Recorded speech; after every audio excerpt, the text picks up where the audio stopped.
Hello guys, welcome back again. Today's topic is orientation of halogen in halogenation of alkanes. So today we will discuss about orientation of halogen in this video. So let's get started.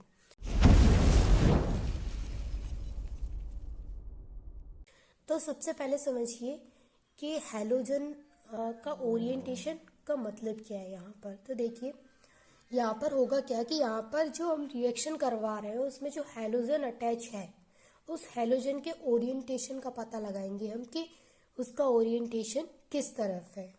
ठीक है, तो मैं आपको इसकी definition बाद में बताती हूँ। मैं सबसे पहले आपको इसका एग्जांपल बताती हूँ ताकि आपको डेफिनेशन अच्छे से क्लियर हो जाए। अब देखिए यहाँ पर आपको ये प्रोपेन दिख रहा है और इसकी रिएक्शन हम किसके साथ करवा रहे हैं, हैलोजन यानी कि क्लोरीन के साथ करवा रहे हैं। ठीक है, तो अब आप यहाँ पर देख सकते हैं एक प्रोडक्ट तो ऐसा मिल रहा है जिसमें हमें 45% है, एक प्रोडक्ट हमें 45% मिल रहा है और एक प्रोडक्ट हमें 55% मिल रहा है। तो क्या आप बता सकते हैं कि ये हमें 55% क्यों मिल रहा है, ये 45 क्यों मिल रहा है, ये क्यों नहीं मिल सकता 55 और यही क्यों मिल रहा है 55? भाई जब रिएक्शन हो रही है तो अब ये तो पता लगाना जरूरी है कि 45% यही क्यों मिलेगा। अब हमें ये नहीं पता कि कौन सा प्रोडक्ट ज़्यादा मिलेगा और हमें ये दे दिया जाए तो हम क्या करेंगे, हम तो अपनी मर्जी से बना देंगे ना। लेकिन हमें पता तो होना चाहिए कि कौन सा ज़्यादा बनेगा। ज़्यादा 55% ये है, 45% ये है, तो क्यों है ये तो पता होना चाहिए ना कि क्यों है। तो देखिए इसका रीज़न क्या है, मैं आपको पहले एग्जाम्पल की हेल्प से समझाती हूँ। देखिए यहाँ पर है ये हमारे पास, मैं इधर आपको अलग से बता रही हूँ। देखिए ये मेरे पास है ये प्रोपेन, ठीक है, और मैं इसकी रिएक्शन करवा रही हूँ किसके साथ, क्लोरीन के साथ। तो अब क्लोरीन क्या करेगा, यहाँ से एक हाइड्रोजन को रिमूव कर देगा और फ्री रेडिकल का फॉर्मेशन होगा यहाँ पर। अब देखिए ये तो प्राइमरी कार्बन है, ये वाला भी प्राइमरी कार्बन है और ये वाला क्या है, ये सेकेंडरी कार्बन है। कैसे पता लगाया मैंने कि ये प्राइमरी है, क्योंकि देखिए इस कार्बन से सिर्फ ये वाला कार्बन अटैच है, ये वाला, तो एक कार्बन से अगर सिर्फ एक कार्बन अटैच है तो वो प्राइमरी में आ गया। इस वाले कार्बन की बात करें तो इससे भी सिर्फ एक ही कार्बन अटैच है तो ये भी प्राइमरी में आ गया। लेकिन अगर इस बीच वाले कार्बन की बात करें तो इससे दो कार्बन अटैच है, एक ये वाला एक ये वाला, तो ये सेकेंडरी में आ गया। तो इतना क्लियर हो गया कि ये वाला हमारा प्राइमरी है, ये सेकेंडरी है, ये भी प्राइमरी है। तो अब आप मुझे ये बताइए, मैंने ये तो बोल दिया कि क्लोरीन क्या करेगा, जब क्लोरीन की रिएक्शन इसके साथ करवाएंगे तो यहाँ से हाइड्रोजन निकलेगा और फ्री रेडिकल का फॉर्मेशन होगा। अब ये बताइए कि कौन सा हाइड्रोजन निकलेगा। भाई हाइड्रोजन तो तीनों के पास है, प्राइमरी के पास भी है, सेकेंडरी के पास भी है और इस वाले प्राइमरी के पास भी है। तो बताइए जरा किसके पास से हाइड्रोजन निकलेगा, प्राइमरी के पास से निकलेगा या सेकेंडरी के पास से निकलेगा? तो मैं बताती हूँ आपको, इन दोनों के पास से हाइड्रोजन निकलेगा। इन दोनों के पास से हाइड्रोजन निकलेगा तो स्ट्रक्चर कुछ इस तरीके का आएगा। देखिए सबसे पहले हम इस प्राइमरी के पास से हाइड्रोजन को निकालते हैं और यहाँ पर फ्री रेडिकल का फॉर्मेशन कराते हैं। तो देखिए ये तो एज इट इज आ जाएगा और क्योंकि यहाँ से क्या हुआ, यहाँ से एक हाइड्रोजन निकला तो यहाँ पर फ्री रेडिकल आ गया। 3 थे 2 हो गए, फ्री रेडिकल आ गया। अब मैंने ये तो निकाल दी प्राइमरी में से हाइड्रोजन, अब सेकेंडरी में से निकालना है तो क्या आएगा, CH3। अब यहाँ पर सेकेंडरी में से निकालेंगे तो 2 हाइड्रोजन है पहले से, एक और एक निकल गया तो एक ही बचा, तो यहाँ पर आ गया CH3 और इस पर आ गया फ्री रेडिकल। अब ये तो प्राइमरी फ्री रेडिकल है और ये सेकेंडरी फ्री रेडिकल है।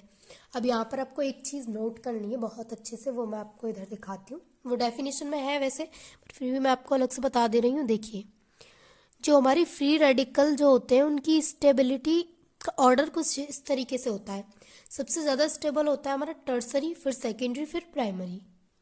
यानी कि जो हमारे फ्री रेडिकल्स की बात करें, फ्री रेडिकल अगर हमारे बन रहे हैं और उनमें हमें स्टेबिलिटी देखना है कि किसकी स्टेबिलिटी ज़्यादा है, तो हम वहाँ पे पता लगा सकते हैं जो टर्सरी फ्री रेडिकल बन रहा है उसकी स्टेबिलिटी ज़्यादा होगी, देन सेकेंडरी, और सबसे कम होगी जो प्राइमरी होगा उसकी।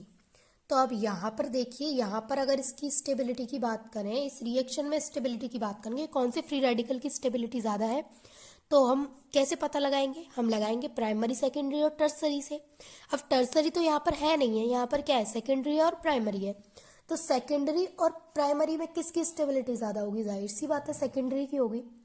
तो ये तो मैंने प्राइमरी वाला किया था, ये वाला प्राइमरी वाला किया था और ये वाला सेकेंडरी, तो स्टेबिलिटी किसकी ज़्यादा होगी? ऑफ कोर्स इसकी। तो जिसकी स्टेबिलिटी ज़्यादा होगी वही प्रोडक्ट तो बार बार बन के आएगा। ये प्रोडक्ट मेजर होगा और ये माइनर होगा। देखिए, जिस भी प्रोडक्ट की जिस भी प्राइमरी है अगर सेकेंडरी है तो जिसकी भी स्टेबिलिटी ज़्यादा है, जैसे अब ये सेकेंडरी है और ये प्राइमरी है, तो स्टेबिलिटी किसकी ज़्यादा है? इसकी। तो जो प्रोडक्ट का जो फॉर्मेशन होगा वो इसका ज़्यादा होगा, क्योंकि स्टेबल तो ये ही ज़्यादा है। जो प्रोडक्ट ज़्यादा स्टेबल है उसका जो फॉर्मेशन होगा वो ज़्यादा अमाउंट में होगा, और जो कम स्टेबल है उसका फॉर्मेशन कम होगा। तो सबसे ज़्यादा जो हमारा प्रोडक्ट बनेगा वो ये बनेगा, क्योंकि इसकी स्टेबिलिटी ज़्यादा है। इसकी वजह से जब प्रोडक्ट सबसे ज़्यादा ये बनेगा तो यहाँ पर 55%, तभी तो लिखा गया है 55% का मीन्स यहाँ पर क्या है कि 55% मीन्स है कि ये ज़्यादा स्टेबल है, ये ज़्यादा स्टेबल है इसलिए इस पर ये ज़्यादा बना है। ये कम स्टेबल है, ये 1 डिग्री वाला है इसलिए ये कम बना है। ये प्राइमरी है तो ये कम बना है, ये सेकेंडरी है तो ये ज़्यादा बना है। फ्री रेडिकल की स्टेबिलिटी का ऑर्डर आपको पता ही है, टर्सरी, सेकेंडरी, देन प्राइमरी। ठीक है, अब देखिए अब नेक्स्ट स्टेप क्या हुआ इसमें। अब इतना तो क्लियर हो गया कि फ्री रेडिकल जो हमारी स्टेबिलिटी होगी वो इसकी ज़्यादा होगी। क्यों? क्योंकि ये हमारा सेकेंडरी है, जो फ्री रेडिकल बना है ये हमारा सेकेंडरी है। अब देखिए यहाँ पर, अब ये यहाँ पर तो फ्री रेडिकल है और यहाँ पर ये क्लोरीन अटैच है, ऐसा कैसे? देखिए अब नेक्स्ट स्टेप में क्या होगा। अब ये जो हमारा बना है, फ्री रेडिकल्स जो बने हैं, देखिए CH2 फ्री रेडिकल, मैं यहाँ पर नोट कर रही हूँ इनको। फिर यहाँ पर ये जो बना है CH3 फ्री रेडिकल, CH3, इसकी रिएक्शन हम किसके साथ करवा देंगे? फिर से क्लोरीन के साथ करवा देंगे। तो क्या होगा कि यहाँ से ये जो हमारा फ्री रेडिकल है दोनों जगह, वो फ्री रेडिकल तो निकल जाएगा और उन फ्री रेडिकल की जगह पे क्या अटैच हो जाएगा? क्लोरीन अटैच हो जाएगा। कैसे होगा? देखिए सबसे पहले यहाँ पर क्लोरीन अटैच होगा, तो देखिए CH3 CH2 CH2 Cl, एक Cl यहाँ अटैच हो गया और ये फ्री रेडिकल यहाँ से हट गया, प्लस ये वाला प्रोडक्ट है इसमें जहाँ पर फ्री रेडिकल है वहाँ से हट जाएगा और उसकी जगह पर क्लोरीन अटैच हो जाएगा। तो फ्री रेडिकल इसमें यहाँ पर है, फ्री रेडिकल हट गया, एक क्लोरीन यहाँ अटैच हो गया और ये यहाँ पर आ गया CH3। अब ये प्रोडक्ट हमें 55% मिल रहा है और ये प्रोडक्ट हमें 45% मिल रहा है। ये 55% क्यों मिल रहा है आपको समझ में आ गया? इसका मतलब है कि ये प्रोडक्ट हमारा ज़्यादा स्टेबल है, इसकी स्टेबिलिटी ज़्यादा है, इसकी स्टेबिलिटी कम है। इसी वजह से ये 45% मिला है हमें और ये 55% मिला है। अब देखिए ये जो हमें प्रोडक्ट मिला है वो ये वाला है और ये वाला जो प्रोडक्ट हमें मिला है वो ये वाला है। मतलब आपको अच्छे से ये एग्जाम्पल अच्छे से क्लियर हो गया। अब इसकी डेफिनेशन की तरफ चलते। अब देखिए इसकी डेफिनेशन क्या है।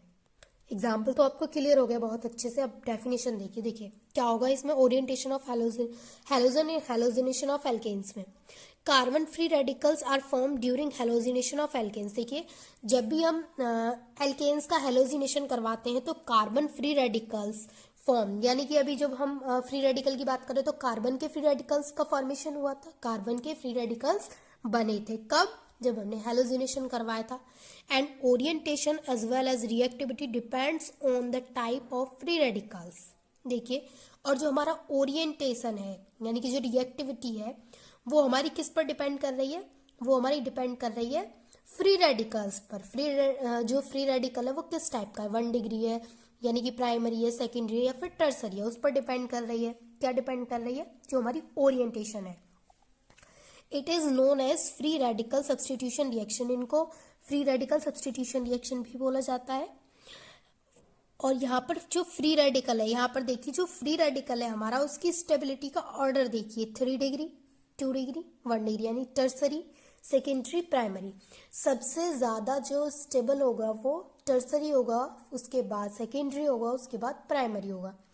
तो अभी आप कोई भी एग्जाम्पल करते हैं तो सबसे पहले आपको फ्री रेडिकल्स का फॉर्मेशन करवाना पड़ेगा। आप फ्री रेडिकल का फॉर्मेशन करवाएंगे हैलोजन में, हैलोजिनेशन कराएंगे तो फ्री रेडिकल बनेंगे। तो फ्री रेडिकल में आपको फिर ये चेक करना पड़ेगा कि कौन सा फ्री रेडिकल बना है, प्राइमरी है, सेकेंडरी या फिर टर्सरी है।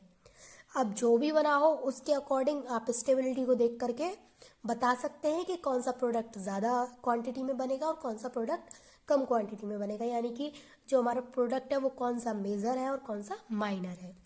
ठीक है, it is because of more stable radical forms easily, और जो ज़्यादा स्टेबल जो हमारे रेडिकल्स होंगे वो जल्दी बन जाएंगे, यानी कि उनका फॉर्मेशन इजीली हो जाएगा क्योंकि वो स्टेबल है। जाहिर सी बात है, जो चीज़ स्टेबल है वो ज़्यादा बनेगी, जो अनस्टेबल है वो कम बनेगी। और ये आपको एग्जाम्पल अच्छे से क्लियर हो गया होगा। And thanks for watching this video.